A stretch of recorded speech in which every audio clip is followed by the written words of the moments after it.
Guys मुई को Mariana Ekka और ये के बुनो तो आज हम जाती टी एंड ट्राइबल फेस्टिवल जे होते हैं नागरघाटाकर भगतपुर टी गार्डन में। तो ये है कि यहाँ का स्टेज जे की सुंदर ढंग से सजाल जाए।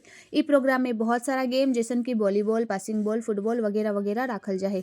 खेले कर मौका पालो तो मैं भी खेल ले लो पासिंग बॉल पर कुछ ही राउंड में आउट हो गेलो। और यहाँ बनाल आहे मड़वा जहाँ बहुत सारा जोड़ी मन का स्टेट गवर्नमेंट बटले शादी कराल गेलक।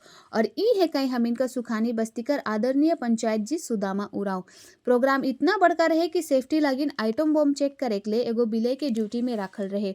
और यहाँ सब डिपार्टमेंट बदले छोटा छोटा दुकान भी लगाल रहे। प्रोग्राम घूमे के बादे गेली हमिन कुर्थी मेहमान घर जहाँ अनन्या पांडे हमन के एंड्राई एंड्राई के देखत रहे।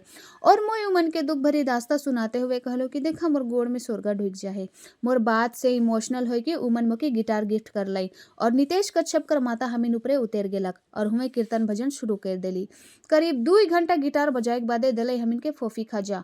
उकर बाद चा और काजू बादाम कर मौसी कर बेटी। बहुत दिन बाद मिले कर खुशी में हमिन बतियाली बहुत सारा बात पिछले 5 साल कर। घर आवे एक बेरा मोई कीन दिलो मोर दादा ले क्रिकेट बॉल। फिर राती घरी खाई पी के पैकिंग होई के गेली हमिन ओहे प्रोग्राम जहां मोई मिललो ई जेंटलमैन से और सोचलो का सी बड़का होतक। उकर बाद गरमा घोट होई के गोड़ बथत ले नाचली, अंडा रोल खाली और घर आई गेली। तो आज कर वीडियो खत्म, टाटा बाय बाय।